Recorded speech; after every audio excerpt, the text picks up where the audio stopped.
Third worksheet के बारे में पढ़ेंगे। फर्स्ट चैप्टर का हमारे आसपास के पदार्थ। अब है कि क्या एक ही पदार्थ अपना अवस्था बदल सकता है? तो आप फटाफट बोलोगे हाँ।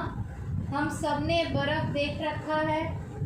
बर्फ़ को अगर हम रखते हैं थोड़ी देर में वो पूरे पानी में बदल जाता है, और उसी पानी को अगर हम और गर्म करें तो कुछ देर बाद वो उबलते हुए भाप में बदल जाता है।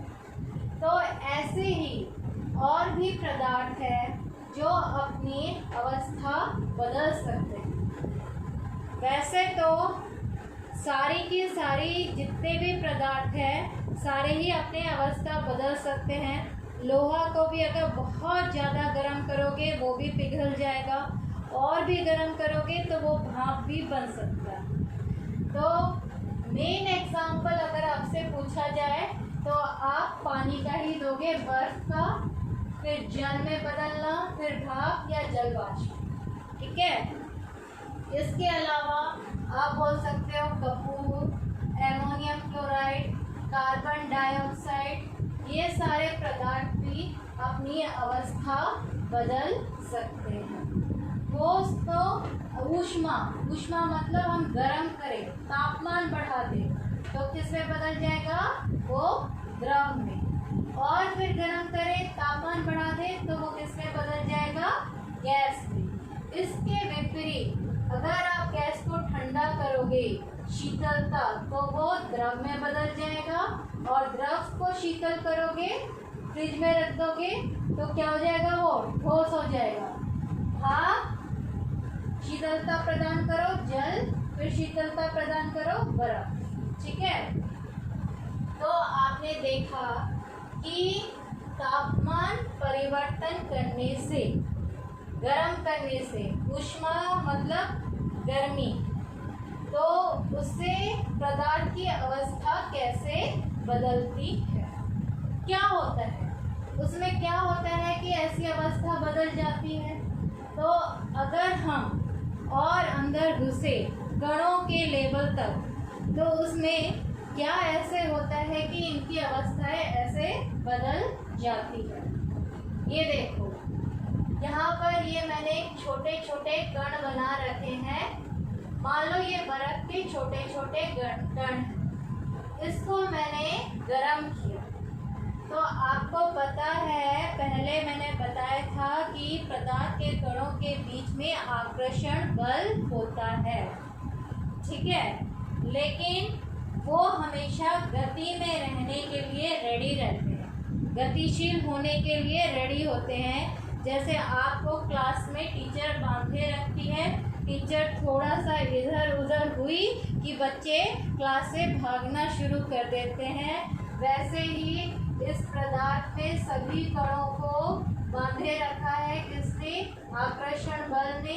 जैसे ही, और ये हमेशा गति में जाने के लिए रेडी रहते हैं। अब मैंने जैसे ही इन्हें गर्म किया तो ये इन कणों को एनर्जी मिल गई, ऊर्जा मिल गई गति करने के लिए, क्योंकि गति करने के लिए वो इस ऊर्जा का प्रयोग करते हैं, इसीलिए इसे गतिज ऊर्जा भी कहते हैं। तो ये जो ऊपर का लेयर है, ये ऊपर का लेयर कंपन करना शुरू कर देता है और अपने आसपास जितना भी उसका आकर्षण बल है वो उसे तोड़ने की कोशिश करता है। तो धीरे धीरे जैसे जैसे ये एनर्जी उसको मिलती जाएगी, तापमान बढ़ता जाएगा और उसको ऊष्मा मिलती जाएगी, वो अपना आकर्षण बल आसपास तोड़ लेगा, कंपन करते हुए, हिलते हुए, और एक ऐसा टाइम आएगा, एक ऐसा लेवल आएगा कि वो पूरा फ्री हो जाएगा, गतिशील हो जाएगा। उसकी गतिज ऊर्जा इतनी बढ़ जाएगी कि वो गतिशील हो जाएगा। तब बर्फ जो है धीरे धीरे पानी में बदलना शुरू कर देता है। जब तक सारा का सारा बर्फ पानी में नहीं बदल जाता तब तक तापमान जो है एक जैसा ही रहता है। यानी कि हमें पता है बर्फ का तापमान क्या होता है, 0 डिग्री सेल्सियस में बर्फ बनता है और 0 डिग्री सेल्सियस से अगर तापमान अधिक हो जाए तो बर्फ क्या हो जाता है, पानी में बदलता है और उससे 0 डिग्री सेल्सियस या उससे कम तापमान हो जाता है तो पानी बर्फ में बदल जाता है। तो इसमें हम देखेंगे कि अगर मैंने बीकर में बर्फ ले रखा है, जब तक कि पूरा का पूरा बर्फ पानी में नहीं बदल जाता तब तक बर्फ का और पानी का टेम्परेचर 0 डिग्री सेल्सियस ही रहेगा। तो आपको ये कंसेप्ट समझ में आ गया होगा कि तापमान परिवर्तन से कैसे ठोस जो है वो द्रव में बदलता है। अब हम एक एग्जाम्पल लेते हैं। मैंने एक बीकर लिया और उसमें बर्फ के कुछ टुकड़े डाले और उसे मैंने गर्म करना शुरू कर दिया। धीरे धीरे ये बर्फ जो है गलना शुरू करेगा और थोड़े थोड़े पानी में बदलेगा।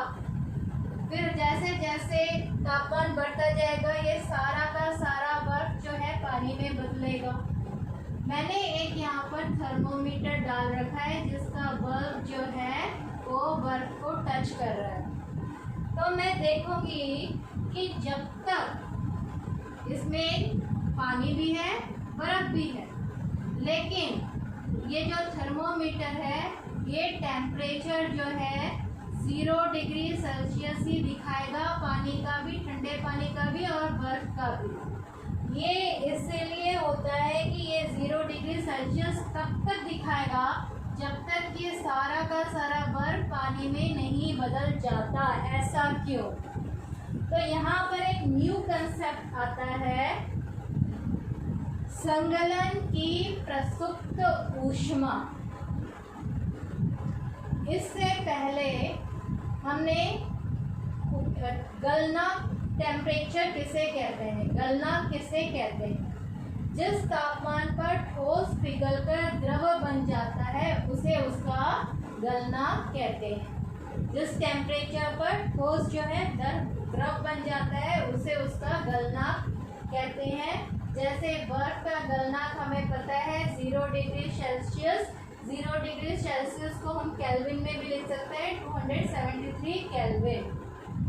अब ये जो गलनांक जो है ये भी दर्शाता है कि इनके बीच में, किसी ठोस के कणों के बीच में कितना स्ट्रॉन्ग आकर्षण बल है।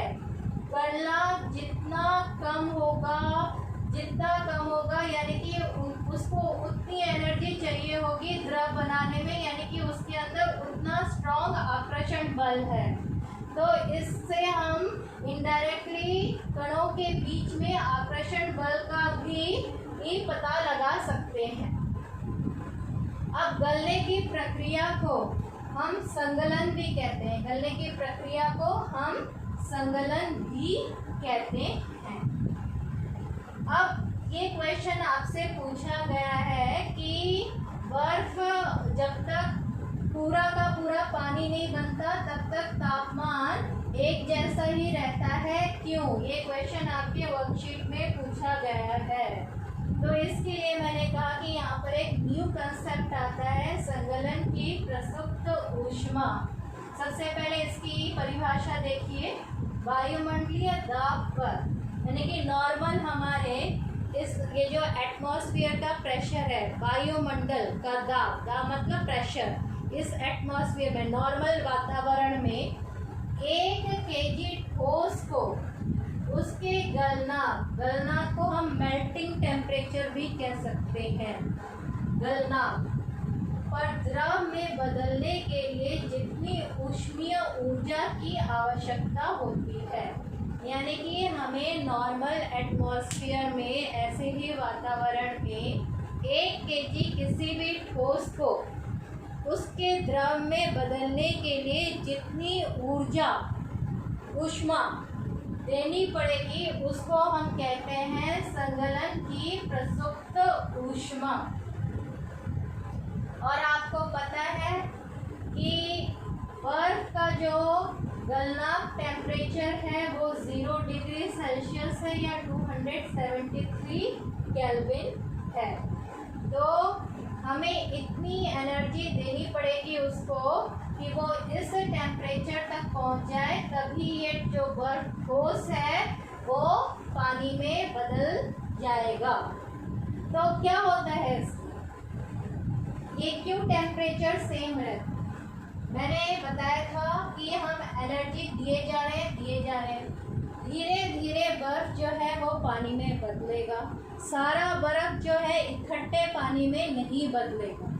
तो वो जो एनर्जी जा रही है वो छुप के उसके अंदर रह रही है और धीरे धीरे कणों के बीच के आकर्षण बल को तोड़ रही है, और जिनका आकर्षण बल टूट गया है उनको गतिज ऊर्जा मिल रही है और वो फ्री होके क्या हो रहा है, द्रव में बदल रहे हैं।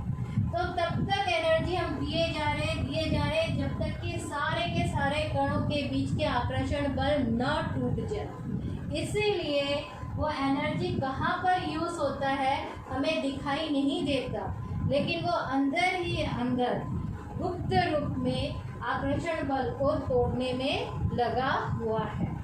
इसीलिए जो तापमान है, जब तक कि सारा का सारा बर्फ पानी में बदल नहीं जाता तब तक थर्मोमीटर टेम्परेचर दिखाएगा 0 डिग्री सेल्सियस।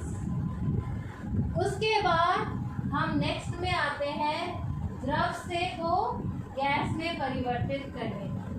अब मान लो ये सारा का सारा बर्फ अब पानी बन गया। अब हमने पानी को गर्म करना शुरू किया और गर्म करते हुए ये पानी क्या हुआ, उबलने लगा। उबल के धीरे धीरे वाष्प में परिवर्तित होता है। तो यहाँ पर हमने फिर से थर्मोमीटर डाला और आपको पता है कि पानी का वाष्प में भाप में बदलने का टेम्परेचर क्या है, 100 डिग्री सेल्सियस या 373 केल्विन। अब ये जब तक सारा का सारा पानी भाप में नहीं बदल जाता तब तक ये जो थर्मोमीटर है 100 डिग्री सेल्सियस ही टेम्परेचर दिखाएगा, उससे ज़्यादा वो नहीं दिखाएगा। आप सोचोगे कि हम इतनी देर से गर्म किए जा रहे हैं और ये थर्मोमीटर का टेम्परेचर, लैब थर्मोमीटर का टेम्परेचर 100 डिग्री सेल्सियस पे ही अटका हुआ है, उससे ऊपर हो जाना चाहिए, उससे 110 हो जाना चाहिए या उससे ऊपर पहुंच जाना चाहिए, लेकिन ऐसा नहीं होता। आप एनर्जी पे एनर्जी दिए जा रहे हो, गर्म किए जा रहे हो, टेम्परेचर जो है 100 डिग्री ही रहेगा। इसका मतलब ये है कि वो एनर्जी फिर जा कहाँ पर रही है। फिर उसको जानने के लिए फिर से एक नया कंसेप्ट आता है, वाष्पीकरण की गुप्त ऊष्मा। उससे पहले क्वथनांक क्या होता है, बॉइलिंग टेम्परेचर या बॉइलिंग पॉइंट। क्वथनांक वायुमंडलीय ताप पर वह तापमान जिस पर द्रव उबलने लगता है, उबल के वाष्प में परिवर्तित हो जाता है। वायुमंडलीय दाब यानी कि जब नॉर्मल हमारा एटमॉस्फेयर है, वातावरण है, उसमें वह तापमान जिस पर द्रव जो है उबलने लगता है। और जल का क्वथनांक बॉइलिंग टेम्परेचर क्या है, 100 डिग्री सेल्सियस = 373 केल्विन। तो अब क्वेश्चन आता है कि हमने इतने देर से हम इसे गर्म कर रहे हैं, थर्मोमीटर 100 डिग्री दिखाया जा रहा है, तो इसके लिए क्वेश्चन आता है वाष्पीकरण की गुप्त ऊष्मा। तो जब तक कि सारे के सारे द्रव के कणों के बीच में आकर्षण बल टूट नहीं जाता और वो सब के सब गतिशील होके, गतिज ऊर्जा पाके गतिशील होके भाप गैस में बदल नहीं जाते, तब तक जो एनर्जी जा रही है वो गुप्त एनर्जी सारे के सारे आकर्षण बल कणों के बीच में तोड़ने में लगी हुई है। इसीलिए टेम्परेचर जो है 100 डिग्री सेल्सियस ही रहता है। तो ये वाष्पीकरण की गुप्त ऊष्मा का क्या है, वायुमंडलीय दाब पर 1 kg द्रव को उसके क्वथांक मतलब बॉइलिंग टेम्परेचर पर वाष्प में बदलने के लिए जितनी ऊष्मीय ऊर्जा की आवश्यकता होती है उसे वाष्पीकरण की गुप्त ऊष्मा कहते हैं। अब क्वेश्चन आता है कि भाप या उबलते पानी से ज्यादा नुकसान किसमें होता है? भाप से होता है, भाप से ज्यादा जलन होती है या उबलते पानी से ज्यादा होती है?